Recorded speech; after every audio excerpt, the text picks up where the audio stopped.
Masih di Sapa Indonesia Malam bersama saya Friska Clarissa. Ketua Umum PDI Perjuangan yang juga Presiden kelima RI Megawati Soekarno Putri mengingatkan para pemimpin Indonesia sekarang agar menjalankan apa yang dipikirkan para pendiri bangsa, bukan bikin versi sendiri. Mega menyebut nasihat ini juga disampaikan kepada Presiden Jokowi. Mega menyatakan para pendiri bangsa telah memikirkan tentang konsep Indonesia sebagai negara paripurna. Karena itu para pemimpin Indonesia saat ini tinggal menjalankan konsep-konsep yang dibuat para pendiri bangsa. Mega menilai para pemimpin Indonesia sekarang justru suka membuat konsep versi mereka sendiri.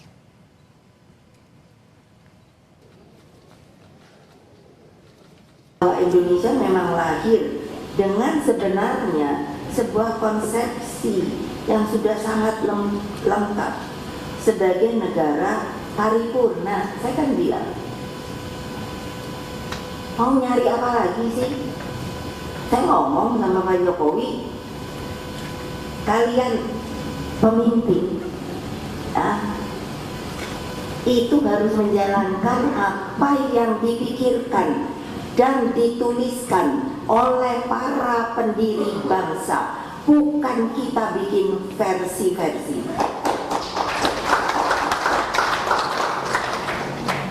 Nah, kalau sekarang saya lihat pemimpin itu bikin versi, ayo aneh. Lembaga yang ada aja dijalanin aja susah banget. Megawati Soekarno Putri juga sempat menyinggung soal politik di Indonesia yang sangat pragmatis. Banyak pihak yang melupakan etika, moral, dan suara hati nurani demi ambisi kekuasaan.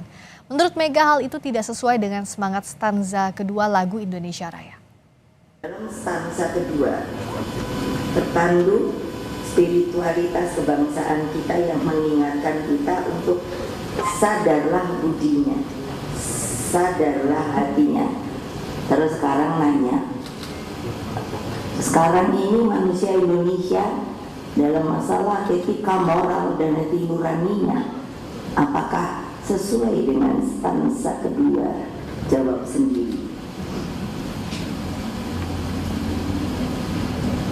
Kenapa? Karena kan betul-betul sekarang ini politik kita itu pragmatis sekali. Jadi melupakan budi suara hati hanya demi ambisi kekuasaan. Apakah kita mau menjadi begitu? Dari hanya anak ranting, lalu hanya menginjak rakyat, apalagi dari pemimpin. Ayo pikir. Megawati juga mengungkit soal proses hukum terhadap kader-kader PDIP belakangan ini. Mega menyebut kader PDIP kini banyak yang menjadi target. Dia Kumham, saya suka ngamuk sama dia. Lu jadi menteri Kumham ngapain lo? Lah anak buah kita di ini maunya ditarget melulu. Nanti jotong orang. Mending juga sembunyi aja. Dosa kan biasanya, nek arep nakuti ngono, rupanya serupane elek. Iya, saya emang dipikir nggak tahu, kan saya udah ngomong, saya tahu. 3 kali zaman dulu saya dipanggil polisi, kejaksaannya sekali. Kan orangnya tampangnya mau suruh kayak mau serem-serem.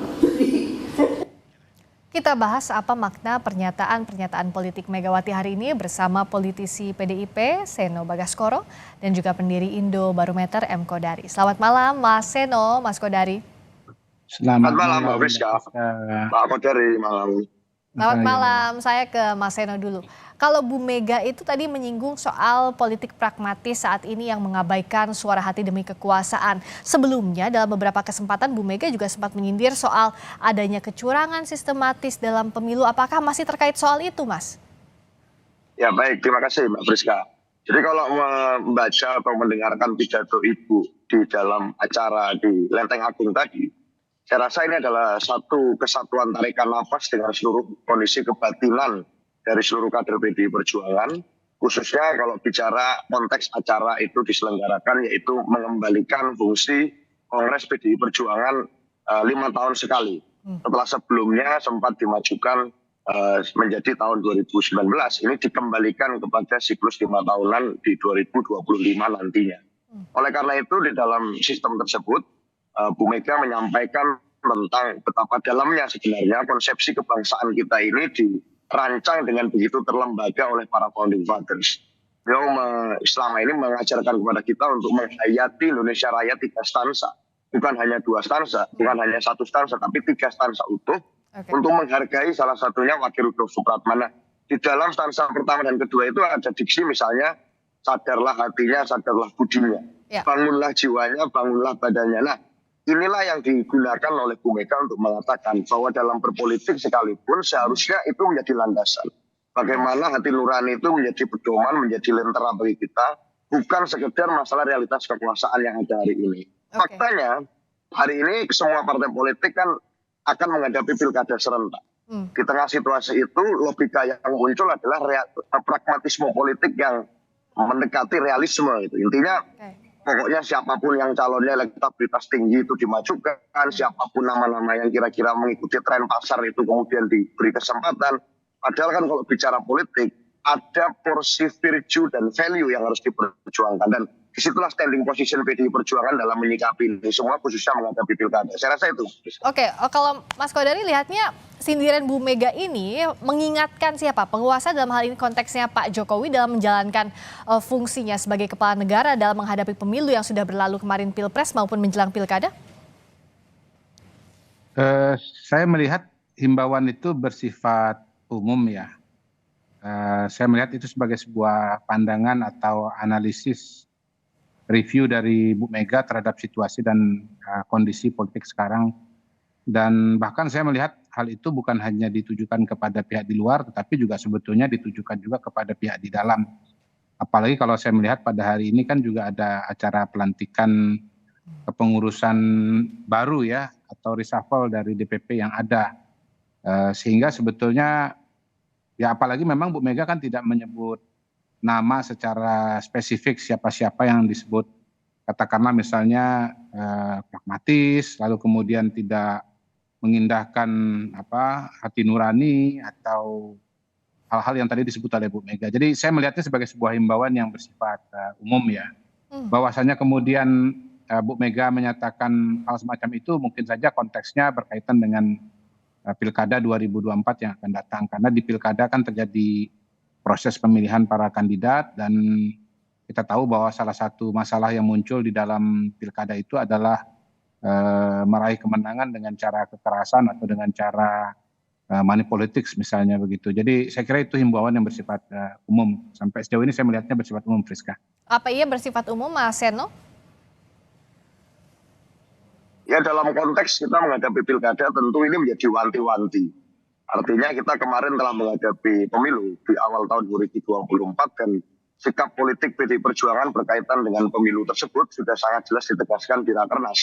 Bahwa kritisisme atas pemilu kemarin dan segala macam yang kita anggap harus diperbaiki itu tidak kita cabut hingga hari ini.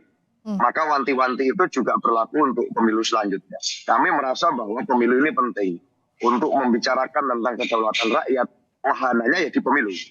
Nah, di dalam Pilpres dan Pileg kemarin tentu ada banyak hal yang kami kritisi dan tidak kami cabut hingga hari ini. Tentang bagaimana kemungkinan pemilu yang salah itu akan dapat mengantarkan Indonesia ke era otoritarianisme, legalisme, ke era populisme yang itu mendekati ke arah otoritarianis. Sehingga segala kritikan itu tentu tidak kami cabut hingga hari ini. Maka tentu kami masih merasa penting bahwa pemilu harus tetap berlangsung dengan menghargai kedaulatan rakyat. Pemilu harus berlangsung dengan taat pada asas-asas konstitusi, asas memberikan kesempatan bagi siapapun, asas memberikan kemungkinan bagi siapapun itu tidak peduli apa latar belakangnya menjadi pemimpin. Dan untuk mengerti itu semua memang diperlukan hati nurani. Nah sehingga kemudian Bu Mega menyampaikan pernyataan yang saya rasa itu menjadi wanti-wanti yang selalu disampaikan Bu Mega di setiap pidatonya. Tetapi tentu menjadi tidak mudah di tengah situasi di mana sekarang bicara politik tentu dekat dengan pragmatisme, money politik, nepotisme, kemudian bisa mempermudah jalur untuk orang terdekat yang dekat dengan kekuasaan misalnya. Itu saya rasa berlaku dimanapun dan dalam konteks pilkada menjadi penting untuk diberi wanti-wanti itu. Saya rasa itu. Oke. Kalau Mas Kodari melihat kekhawatiran ini apakah memang perlu Artinya kan kita menjelang pilkada, tapi tadi Mas Eno menegaskan bahwa kemarin kritik terhadap pemilu yang sudah berlalu ini tidak dicabut sampai hari ini. Artinya adalah ada ketidakpercayaan kepada penyelenggara pemilu dan berikutnya yang akan kita hadapi adalah pilkada, Mas Kodari. Saya melihatnya itu sebagai tantangan yang bersifat umum ya, dari pemilu ke pemilu, dari pilkada ke pilkada. Soal masalah TSM yang tadi disebut juga kalau nggak salah ya di dalam pidato Bu Mega misalnya kan itu semua sudah ada mekanisme hukumnya dan saluran-saluran hukumnya. Dan kita tahu bahwa pemilu di tahun 2024 sudah dibawa kepada proses-proses sebagaimana yang sudah diatur oleh undang-undang. Misalnya kalau ada hasil yang tidak disetujui dibawa ke Mahkamah Konstitusi, disidang di Mahkamah Konstitusi, disaksikan oleh seluruh masyarakat Indonesia, diberikan penilaian oleh seluruh masyarakat Indonesia, dan saya kira hal semacam itu sudah kita lalui sebetulnya berkali-kali ya, karena kalau kita bicara reformasi misalnya tahun 98, pemilu kita ini sekarang udah yang kesekian kalinya, begitu. Dan pilkada sudah ribuan kali dilaksanakan di seluruh Indonesia. Yang membedakan tahun 2024 ini bahwa pilkadanya akan berlangsung serentak, betul-betul total serentak, baik pilkada gubernur maupun pilkada kabupaten kota. Ya. Saya melihat bahwa memang permasalahan-permasalahan ini sebetulnya harus diberikan kepada sesuatu yang lebih bersifat operasional sebetulnya, Rizka ya. Saya melihat tantangannya itu misalnya tantangan bagaimana logistik pilkada serentak, bagaimana menjaga keamanan pilkada serentak ketika semua titik itu sedang menyelenggarakan pilkada. Kalau kita bicara pilkada yang tidak serentak misalnya ada wilayah-wilayah yang tidak pilkada gitu. Nah itu misalnya aparat keamanan bisa diperbantukan dari wilayah yang tidak pilkada kepada pilkada. Tetapi ini pilkadanya ini total serentak. Jadi ya harus betul-betul dibuat perencanaan yang baik mengenai masalah-masalah teknis. Menurut saya tantangannya justru pada hari ini yang lebih nyata ada di persoalan-persoalan teknis itu. Yang juga berkelindan dengan masalah politik yang tadi disampaikan oleh Bu Mega adalah PDIP merasa ditarget dalam kasus-kasus hukum sekarang ini, Mas Seno. Apa yang jadi dasar bahwa itu bukan murni proses hukum tapi ditarget, tanda kutip? Terima kasih Mbak Friska. Jadi kami memang sebagai partai terbiasa melakukan pelembagaan. Maka dilakukanlah kajian-kajian termasuk membuat sekolah partai misalnya untuk bicara tentang sekolah hukum. Kami tentu ingin membuktikan bahwa sebagai partai politik kami ini taat asas konstitusi, taat hukum, seluruh kader dan pengurusnya yang mengisi sekelas Prof. Mahfud MD, mantan Menko Polhukam Republik Indonesia di situ. Nah, dari kajian-kajian tersebut kan tampak bahwa saat bicara tentang hukum ini selalu ada kemungkinan terjadi politisasi di dalam menegakkannya. Bu Mega di dalam rakernas yang lalu menyampaikan bahwa ini seperti hukum versus hukum.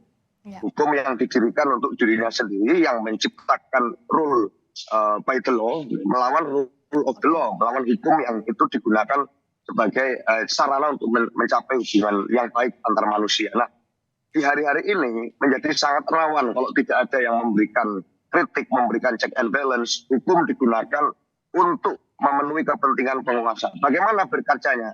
Cerminan faktanya di mana? Waktu kolonial dulu di era Hindia Belanda, Bung Karno memimpin pergerakan dilakukan cara-cara seperti itu. Artinya dari sejarah bangsa Indonesia kita tahu bahwa instrumen hukum ini bisa digunakan untuk menjadi alat politik. Kalau tidak diberikan sukma hukum yang tepat, kalau tidak didampingi dengan kritik yang tepat, kalau tidak senantiasa diawasi dengan mekanisme yang sesuai, ini bisa sangat berbahaya. Oleh karena itu disampaikan Bu Mega bahwa semua kader partai harus taat hukum, harus sadar prosedur hukum, dan apabila menghadapi kasus hukum harus gentle dan berani menghadapi. Sebagaimana di dalam masa konsolidasi pilkada ini kita tahu sendiri bahwa sekjen partai kita hari ini menghadapi beberapa panggilan setelah dari Polda Metro Jaya, kemudian KPK dan seterusnya. Tetapi dibuktikan dengan hadir dan menyampaikan semua yang dibutuhkan oleh penegak hukum dengan gagah. Saya rasa itu satu bukti bahwa kami taat hukum dan akan menghadapi sikap pun upaya konsolidasi itu harus diwarnai dengan cerita-cerita seperti ini. Saya rasa itu. Harus taat hukum, tapi Bang Kodari melihatnya bagaimanakah? Apakah betul ada politisasi hukum, ketakutan politisasi hukum yang saat ini terjadi, terutama tadi disampaikan Bu Mega menarget kader PDIP? Pertama menurut saya kalau ada problem dengan masalah hukum kita sekarang saya kira ya yang paling bertanggung jawab salah satunya jelas adalah teman-teman di PDI Perjuangan, karena sampai hari ini Menteri Kumhamnya itu dari PDI Perjuangan, Pak Yasona Lauli. Begitu. Jadi saya kira kalau bicara jari menunjuk itu dari 5 jari itu 4 tuh ke PDI Perjuangan sendiri. Itu saya kira nggak bisa dibantah ya, karena Menteri Kumhamnya adalah dari PDI Perjuangan. Itu yang pertama. Yang kedua, kalau kader-kader PDI Perjuangan ditarget per hari ini, menurut saya harus dilihat siapa-siapa saja yang dimaksud. Yang menonjol setahu saya hanya satu, yaitu Mas Hasto Kristianto ya. Dan menurut saya kasusnya juga cukup jelas sebetulnya. Pertama, kalau kita bicara pemanggilan dari KPK, memang kasusnya belum selesai. Nggak bisa kasus itu dianggap selesai karena Harun Masikunya belum tertangkap. Kalau Harun Masiku sudah tertangkap, baru bisa kita mengatakan kasusnya sudah selesai. Kalau Harun Masiku ditangkap, nanti kan bisa saja muncul fakta-fakta hukum baru. Itu satu. Yang kedua, kalau berkaitan dengan pemanggilan Polda juga itu cukup jelas ya. Misalnya berkaitan dengan hoaks pemilu. Mas Hasto beberapa kali mengeluarkan pernyataan bahwa yang menang Pilpres di luar negeri adalah pasangan 03 atau Ganjar Mahfud. Tapi faktanya adalah Prabowo dan Gibran atau 02. Jadi saya kira semua kasus yang disebut dan berkaitan dengan Mas Hasto itu memang persoalan-persoalan yang konkret gitu. Jadi bukan cuma sekedar kasus yang diada-adakan. Memang kasusnya memang ada. Begitu, Friska. Oke, terakhir Mas Seno, jadi bagaimana agar apa yang disampaikan Bu Mega ini memang betul-betul ditujukan tidak hanya dalam hal ketidaksukaan politik terhadap pihak-pihak tertentu, tapi memang ujangan untuk otokritik PDI Perjuangan maupun juga secara umum, Mas Seno. Baik, satu, berkaitan misalnya Mbak Friska dengan kasus yang dihadapi oleh sekjen kami Pak Hasto Kristianto. Yang kami persoalkan itu kan bukan masalah pemanggilannya. Faktanya kami datang di Polda Metro Jaya, datang sendiri meskipun itu sebenarnya undangan klarifikasi, boleh datang boleh tidak. Di KPK juga datang tepat waktu. Gitu. Artinya kalau ini bicara tentang politisi secara umum di negeri ini, datang itu tepat waktu itu saya rasa kalau bicara kasus hukum itu sesuatu yang bisa menjadi contoh bahwa saat menghadapi ya datang. Tapi yang kami persoalkan kan pada saat kami berusaha profesional, kemudian misalnya hari ini kemarin terjadi penyitaan buku aset DPP PDI Perjuangan, yang itu berisi catatan tentang pilkada dan lain sebagainya. Menjadi sulit bagi kami untuk tidak kemudian menyampaikan kritik bahwa harusnya ini dilakukan dengan lebih profesional. Artinya seluruh yang disampaikan Bu Mega itu bukan sekedar kita tidak suka dengan penguasa ABCDE, dengan orang ABCDE, tetapi ini bisa terjadi dan bisa menimpa siapa saja apabila kemudian tidak diberikan panduan atau satu kritik yang jelas terhadap bagaimana hukum ini harusnya bertindak. Kami ingin pilkada besok menjadi sarana munculnya regenerasi kepemimpinan baru di daerah. Siapapun bisa menjadi orang di negeri ini, siapapun bisa menjadi tokoh di negeri ini tanpa harus melihat apa latar belakangnya, apa afiliasi politiknya. Asal dia punya mimpi yang jelas, dia punya visi yang jelas, tidak boleh diganggu untuk menjadi seorang pemimpin. Itulah kepentingan politik PDI Perjuangan. Itulah yang membuat kami percaya pada gagasan itu. Dan 10 tahun yang lalu kami mengantarkan calon presiden yang mewakili simbol itu pada waktu itu. Sehingga kami percaya bahwa ini harus terjadi di pilkada besok. Bu Mega punya concern di situ. Itu Mbak Friska. Terima kasih sudut pandangnya malam hari ini Mas Seno Bagaskoro, politisi PDIP. Terima kasih Mas Kodari, M. Kodari, pendiri Indobarometer. Selamat malam.